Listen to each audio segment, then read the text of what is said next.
información que tenemos que son apenas esbozos de lo que puede llegar a pasar. Vamos a hablar largo y tendido, creo yo, durante mucho tiempo sobre este IVA personalizado, si es que realmente... Y vale la pena también, sí, perdona Fede, sí, recordar que cuando el Frente Amplio asume en el 2005, sí, se hablaba, una de las cosas que Astori insistía mucho, incluso ahora que justo fue homenajeado el exministro ayer, de bajarlo al 20% el claro, IVA. Se logró bajar al 22% y fue algo que nunca más se pudo...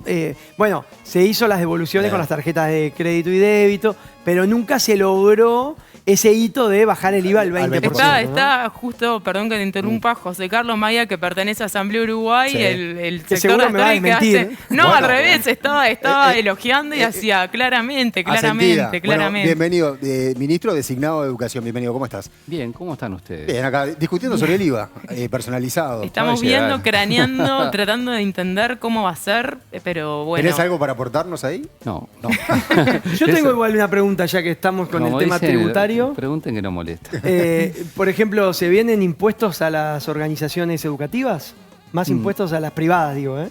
No Por está ejemplo, a los previsto, colegios. sí. No está previsto. No, yo no lo tengo en agenda. Claro. Y Bien. si bien es algo que capaz que hay que hablar más con Odón y con Valcorba, Sí. pero no. No, yo estaba atento a lo que estaba diciendo en la parte final, porque claro, con la tarjeta de Por eso me débito, atajé al final con claro, eso. con la tarjeta de débito sí logramos Claro. Bajarlo al 20. Bajarlo al 20. Bien. Claro. Y bueno, la calle Pou lo primero que hizo antes de la crisis fue la no devolución de 2 puntos. Claro.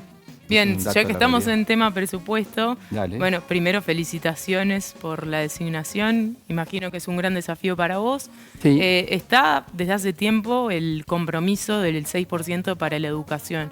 No sé si es muy prematuro capaz para hablar de esto, pero el Frente Amplio se compromete a dedicar el 6% del PBI a la educación. Es la meta, llegar a eso. Lo primero que tenemos que hacernos...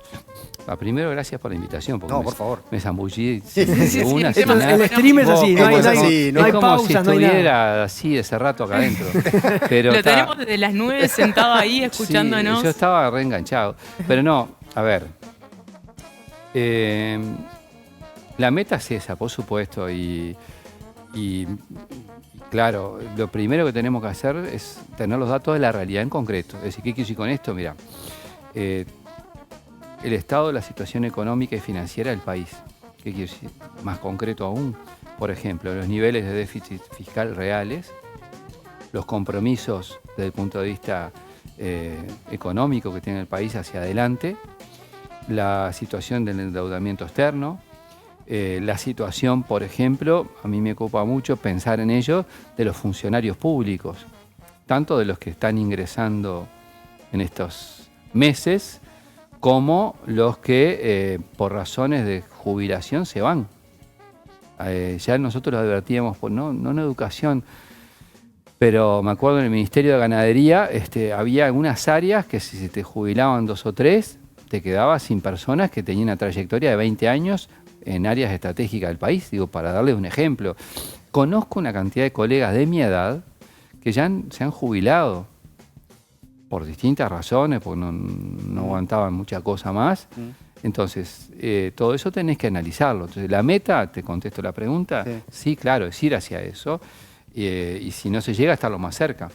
Pero bueno, también es importante que cada punto sea un punto sólido, porque no era el mismo el Producto Bruto Interno cuando asumió el Frente por primera vez que cuando terminó su gestión. Entonces, eso está muy ligado al crecimiento de la economía. Bien. José Carlos, te quería preguntar, ¿cómo estuviste observando desde la oposición la transformación educativa de este gobierno? Y si hay un ánimo refundacional de alguna manera, porque siempre se dice, ¿no? Cada ministerio nuevo de Educación y Cultura vienen con ideas nuevas y refundacionales, pero acá hay un proceso en marcha que es la transformación educativa y quería ver cómo lo estuviste observando desde la oposición y qué impronta le vas a dar a tu gestión en ese sentido. Bueno, a ver, yo creo que el tema de la transformación educativa o denominada transformación educativa tuvo 2 problemas fundamentales. Uno, que no hizo carne en el cuerpo docente. Bueno, pero justamente los dejaron afuera Por eso. exprofeso, Por digamos. eso. Porque, Sí. sí. O sea, Eso fue un error. Fue un error, o sea, porque yo tengo la sensación que los niveles de participación fueron un poco más cosméticos que reales. Claro. Entonces, no tengo la sensación de que no hubo un involucramiento real. Y se ve el involucramiento de los actores educativos como un problema y no como una oportunidad. Entonces, yo no creo que el involucramiento de los actores educativos sea sustituir la legítima conducción de la educación, que te la da el gobierno, que te lo dio la gente. Ahora bien, entonces, si vos tenés que el 97% de la TD te dijo esto está mal y seguiste de largo, bueno, ahí tenés primera cuestión, no que son los sindicatos, es el 97% de las ATD que dijeron por este camino está mal, número uno.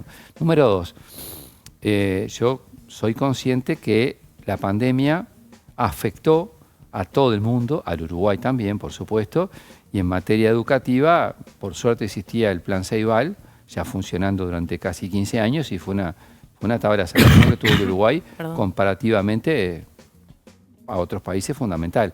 Ahora, en ese tiempo se dedicaron fuerzas a eso, se pudo haber preparado con más tiempo la parte teórica, de consultas, de elaboración. Entonces, cuando llegaron a implementar los contenidos, comenzaron a determinado nivel en el año 23 y hacia el 24 y ahora en este 25 dijeron, bueno, implementamos con todo.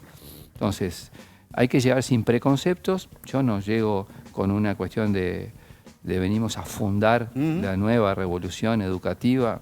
No. El 1 de marzo asume Yamandú. El 2 de marzo, 3 de marzo estarán en las aulas los estudiantes. Todas las horas de clase se asignan ahora. Si ya nos asignaron muchas, otras tanto en febrero. No vas a hacer un nuevo llamado, miren, en abril, en mayo, no. Todo el primer año va a ser con el presupuesto de esta administración y va a ser con los planes de estudio de esta administración. Eso es una oportunidad. Esa oportunidad está dada por la capacidad que tengamos de, bueno, fijar planes, involucrar a actores educativos y salir adelante. Bien, eso de involucrar a todo el sector, ¿no? Porque, a ver, ¿por qué se los deja fuera de esta discusión? Porque supuestamente siempre está eso de que ponen palos en la rueda, ¿no? Y trancan, los sindicatos docentes trancan algunas propuestas a nivel educativo. ¿Eso cómo crees que va a ser el relacionamiento tuyo con los sindicatos? Bueno, espero que bueno, yo creo que el sindicato tiene su rol, que es el que le compete. ¿Cuál es el rol que le compete? Bueno, defender a los trabajadores que representa, hacer propuestas para el desarrollo de la institución, sea, por ejemplo, UTU, secundaria, primaria, formación docente o el propio ministerio, y e intentar tener, digamos, las mejores condiciones laborales y hacer aportes para los proyectos educativos.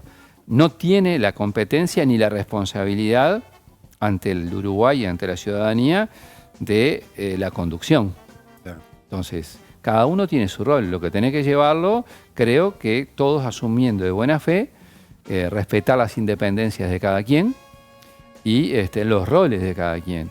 Entonces, me parece que va a haber una dosis de pragmatismo importante, espero. Con respecto, pero no sé si quedó del todo respondida, ¿qué va a pasar con la reforma educativa? O sea, si se va a seguir adelante o va a haber un proceso de discusión con los sindicatos. No, tiene que haber un proceso de discusión, sin duda. ¿De revisión también? Sí, a ver, va a haber que revisar todo lo que haya que revisar para cambiar o en algún caso para continuar. Lo que pasa es que yo no quiero caer, en decir, mirá, hoy te vamos a cambiar esto, aquello, lo otro. Puedo sí hablar de énfasis, de orientaciones, de prioridades, pero ustedes ya saben que no tenemos aún designados, por ejemplo, o propuestos nombres para la conducción de la ANEP. Claro. La ANEP tiene la autonomía constitucional de sus competencias que el Ministerio y este ministro, en este caso, cuando asuma, no va a invadir.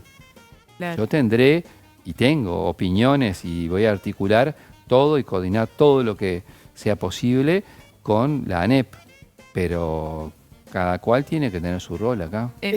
Sí, no, que justo quería consultarle si ya están manejando los nombres de lo que va a ser el equipo del ministerio, porque a veces, por ejemplo, siempre se habla que el ministro de Educación y Cultura tiene que tener, por supuesto, la pata de educación muy bien cubierta y alguien que vaya, se podría decir, tirárselo a los leones, a discutir con los sindicatos, a negociar. ¿Hay algún nombre ahí que ya se está manejando o va a ser usted nomás? ¿Usted se va a los leones? No, todas no. No, a ver, todavía no. No hay nombres, digamos. Yo, por supuesto, tengo en mi cabeza, se imaginarán, y he recibido sugerencias también, pero es todo muy reciente, ¿no? A ver, hoy estamos a miércoles. El lunes fue la conferencia de prensa. Por lo tanto, hay tiempo como para consultas, para recibir propuestas y creo que el Frente tiene muy buenos cuadros, hombres y mujeres, a los cuales echar mano, algunos con experiencia en gestión en los gobiernos anteriores, otros que tienen que ser nuevos. Y Elvia Pereira, que es primera suplente de Mario Vergara en el Senado y que además pertenece a Sereñistas, ¿es uno de los nombres que considero que tiene en la cabeza? No te voy a decir ninguno. Eso es una bueno, pilla. entonces te hago otra. Bueno, nos vemos, chao. Pero. Ya, bueno, entonces, bueno, muchas gracias, María. Es un placer estar con me ustedes. levanto y me voy. No, José Carlos, te quería hacer, me gustaría entrar a las bases programáticas del Frente Amplio. Dale. Porque las estuve leyendo, pero antes te quería hacer una consulta, que es un tema histórico y un reclamo que viene de varias administraciones. A veces pasa que justamente en la asignación de las escuelas, los liceos, a los que van los docentes con más antigüedad pueden elegir primero y terminan siendo los más experientes los que van a los liceos donde hay mayor poder adquisitivo, donde de repente tienen que lidiar con alumnos en mejores situaciones, y los docentes más inexpertos van a zonas donde hay mayor conflictividad o donde es más difícil enseñar. ¿Eso es algo que se debería revisar o por qué se debería mantener? Mira, primero, es una excelente pregunta. Segundo, yo tengo opinión al respecto. Creo que hay que hacer un esfuerzo gradual que tiene que suponer estímulos desde el punto de vista económico y laboral para aquellos que tomen esas opciones. Porque, ¿qué pasa? Es lógico que cuando vos estás en determinada edad y experiencia, tendés a especializarte en otras áreas, pero las necesidades están donde vos lo planteás. Entonces tenés que revertir ese tipo de cosas. Eso tiene que ver, para mí, con una política de estímulo desde el punto de vista de las condiciones laborales, y eso refiere a ingresos y refiere también a condiciones generales, por ejemplo, no sé, equipos de apoyo, infraestructura. Ese es el joc que me parece que hay que hacer. Es una tarea mucho más de la ANEP que el Ministerio, obviamente, pero yo coincido 100% con el diagnóstico que vos hacés. Ojalá sea posible llevarlo adelante. Ahí sí tenemos que conversar mucho, no sé quién de los dos preguntaba, con los sindicatos. Sí. ¿Por qué? Porque, bueno, la estructura de la ANEP es muy rígida. Yo soy parte de la ANEP durante años. Casi que vas creciendo por envejecimiento en la estructura. O sea, avanzás de grado por los años en que estás en el sistema. Yo soy grado séptimo, por ejemplo. ¿Ah? Entonces, la flexibilidad, por ejemplo, en lo que tiene que ver con tu formación y tus estudios académicos, a veces entra en un grado de colisión con la estabilidad laboral, porque tenés una X persona que se dedicó 30 años a la docencia y tenía 40 horas todos los días, y puede venir una persona más joven que hizo no sé cuántos cursos de determinado lugar, y el tipo diga, no, pará, yo a esta edad le he dado tanta experticia a la educación y preciso estabilidad laboral. Pero justamente el Entonces, Ministerio... es un tema re profundo que me planteás. Y pero el Ministerio de Educación y Cultura, si bien la ANEP tiene independencia, es el rector de las políticas de educación. ¿Vos planteás que se debería hacer una reestructura o hacer algo para que la ANEP se maneje distinto? Sí, yo estoy convencido que sí. Pero te imaginarás que no le voy a poner un problema o un tema de fondo, digamos, en un sí o sí a mis compañeras o compañeros que estén en Codicen, antes siquiera de que estén ni designados ni en funciones. Tengo que conversarlo mucho con ellos. Y dentro del programa del Frente, de las orientaciones generales, esa es una política pública muy importante.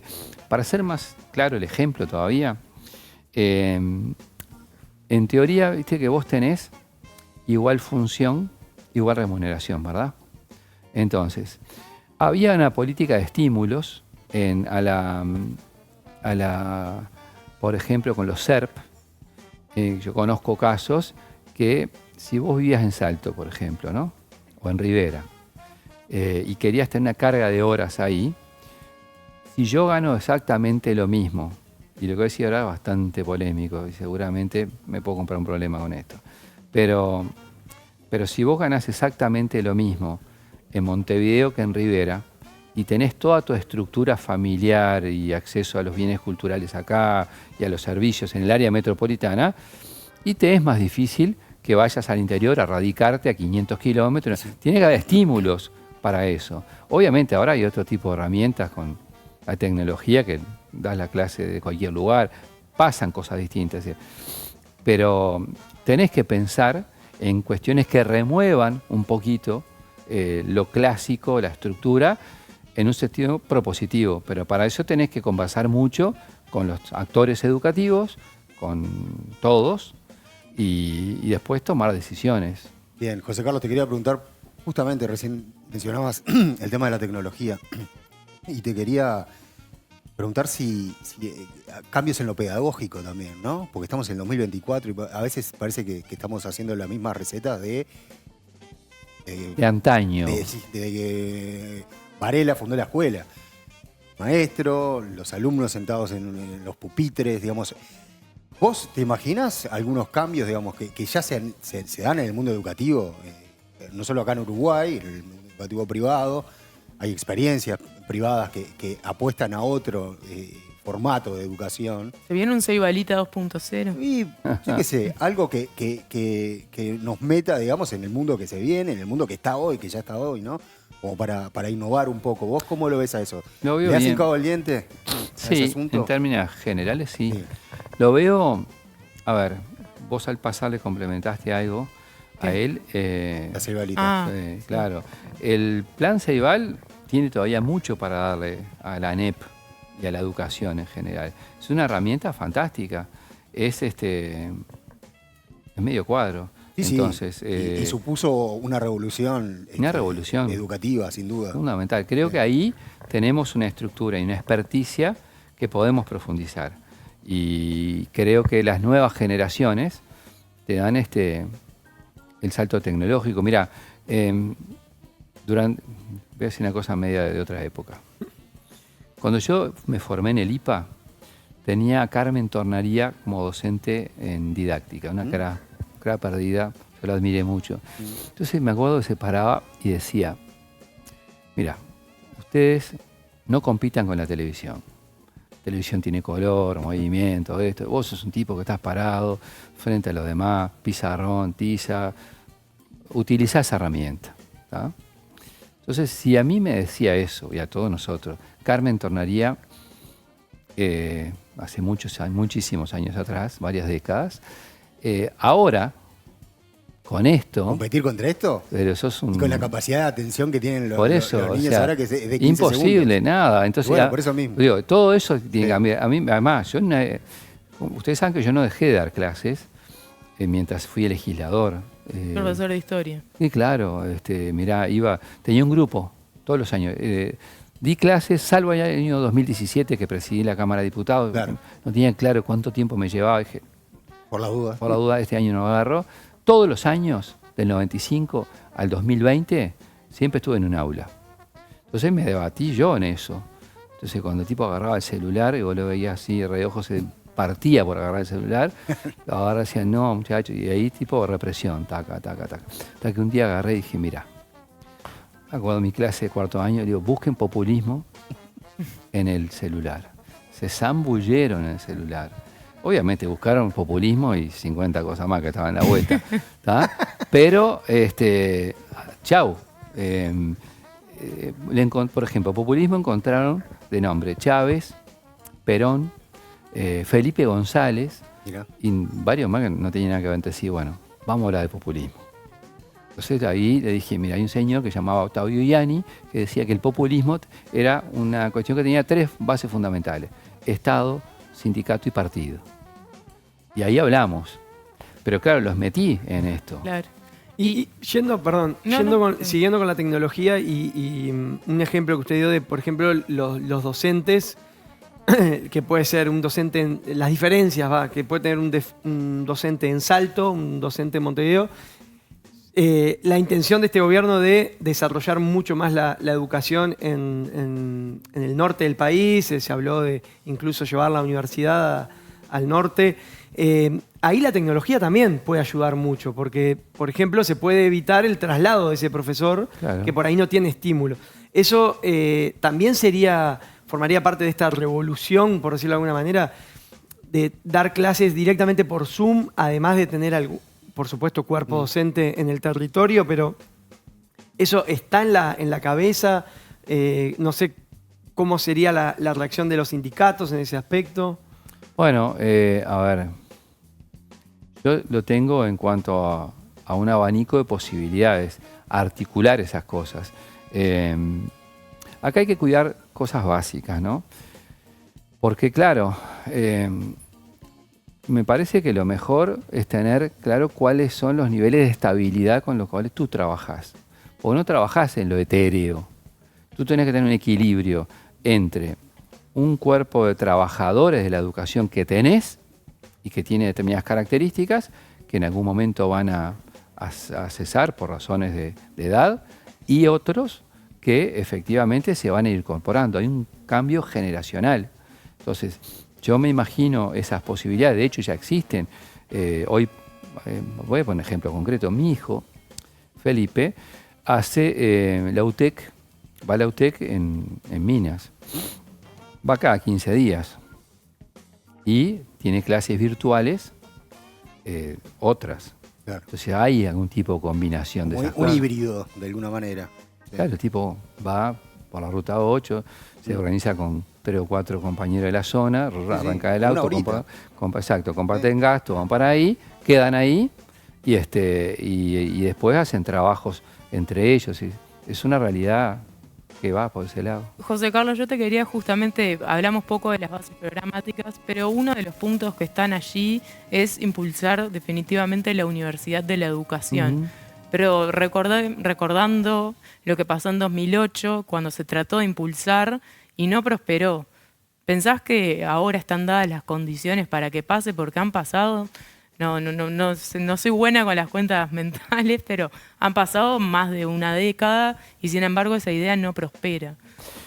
Bueno, la verdad que es un anhelo, para mí es un anhelo, desde hace muchos años. Uruguay merece tener una nueva universidad pública. O sea, a mí me encantaría que Uruguay tuviera una universidad de la educación y la investigación. No es entendible, por ejemplo, que el ISEF, el viejo ISEF, sea licenciado y no lo sea el profesor de historia, de geografía o la maestra. Claro. Es un contrasentido. Es un contrasentido. Entonces, eso no depende solo del Frente Amplio, porque vos para tener una nueva universidad tenés que crear un ente autónomo. Para crear un ente autónomo precisás votos por encima de los que tiene el Frente. Por eso a mí me gustaría generar condiciones para que todos nos sintamos parte del alumbramiento de una nueva institucionalidad. Claro, pero en 2008 sí tenían mayoría parlamentaria. No, pero no teníamos para eso, no, porque precisábamos 2/3 de cada cámara. Y en una la logramos y en otra nos faltaron algunos votitos. Pero bueno, yo me imagino por ejemplo, el involucramiento, hablando de actores educativos, de todos los estudiantes de formación docente del Uruguay y los egresados, si queremos ir por ese lado, y que hablemos con el gobierno, con el Poder Ejecutivo, con las autoridades, con todos, y que a nivel general podamos hacer un movimiento grande que nos incluya a todos. Claro. Eso es lo que yo me imagino. Y no hay, estoy pensando en voz alta, pero no Sí. hay una solución intermedia, quizás más sencilla de instrumentar, de hacer planes de posgrado para los docentes en el sentido de darle alguna facilidad. Usted decía, por ejemplo, bueno, el docente que trabaja 40 horas en la semana es muy difícil que pueda seguir capacitándose de la misma manera que la persona que quizás trabaja menos horas, pero algún plan en el que un docente, no sé, con 5 años de experiencia pueda hacer un posgrado y ya está bien, se salteó eso de la licenciatura, pero ingresar ya a una maestría o darle más nivel académico en el sentido de titulación, por decirlo de alguna manera. Bueno, sí, hay que buscar alternativas y tener niveles de flexibilidad. Ahora, a mí me gustaría ir por la Universidad de la Educación. Si no se logra el objetivo, bueno, no tendremos los votos para hacerlo, no tenemos la capacidad para llegar a acuerdos, pero voy de corazón abierto a intentar hacer eso. Y ojalá se pueda. Lo que pasa, lo logramos con la UTEC. Sí. Digamos, se logró. Hubo negociaciones, hubo búsqueda de acuerdos. Bueno, ojalá sea posible con esto. A ver, Uruguay, como dije, tiene infraestructura física de SERP y FEDE en todo el Uruguay. Tiene en Montevideo, tiene IPA, tiene INET, Magisterio, CURE. O sea, tiene una cantidad de instrumentos. O sea, podríamos hacerlo. Bien. Bien, José Carlos Maía, nos quedamos sin tiempo. ¿Gran hincha de Nacional o no? Sí, gran bolso. Bueno, yo. y aquí- lo lamento mucho. ¿Te llamó Miré el gorro, dije, qué bien orientado que es este hombre. Obviamente. Te voy a decir una cosa. Sí. ¿A quién querés de técnico? Lo que pasa es que nos estamos manejando mal. Muy mal. Muy mal. A ver. ¿Sentís los llantos o soy solo yo? Ey, Solo estamos vos. acá en un Está- momento a de una ver, conversación. no hay nadie acá. Él es hincha de Boca. Acá es un Sí. pasillo. Acá. Es un pastillo tricolor. Sí, exacto. Mirá, yo no me gustó cómo tratamos a Lasarte y a todo el cuerpo técnico. Que pueden quedar además. Sí, pero a ver, Sí, si ya lo quedan han después, pisoteado. quedan cascoteados. Sí, total. Que Entonces, hizo una gran campaña, solo que fue un poquito peor que la de Peñarol. No, claro, hizo una gran campaña y Peñarol hizo también una gran campaña. pero Pues claro, por lo eso. que pasa que, a ver, los nombres que se manejaron me gustan en general, pero fueron haciendo como muñecos, pero ¿no? es muy desprolijo lo que Sí, estoy sí, viendo, muy la verdad que desprolijo. sí. Bien. Pero mira, le digo, el pedido de pases es mi radionovela favorita. La danza de nombres. Me reengancho con eso. Y lindo para nombre de un programa, Pasillo Tricolor. Pasillo tricolor. Me gusta. Le hacemos Bueno, la competencia Para, a Pasión para hablar de Tricolor. los pases aparte. Pasillo Pasillo Los Tricolor, lo que pases, se a mí escucha en me- el pasillo. mis amigos me pasan cualquier invento que ven en las redes, que viene fulano y todo, y yo me recontra engancho. Sí, sí. Bielsa Nacional. José Carlos Maía, ministro de Educación designado para el próximo gobierno. Gracias y bueno, muchos éxitos en tu gestión. Bueno, gracias y gracias por la oportunidad. Un gusto estar acá con ustedes. Un gustazo. Así Te vamos a que, tener bueno, seguido. Cuando ¿ok? quieran, cuando Perfecto. podamos, vamos a ir.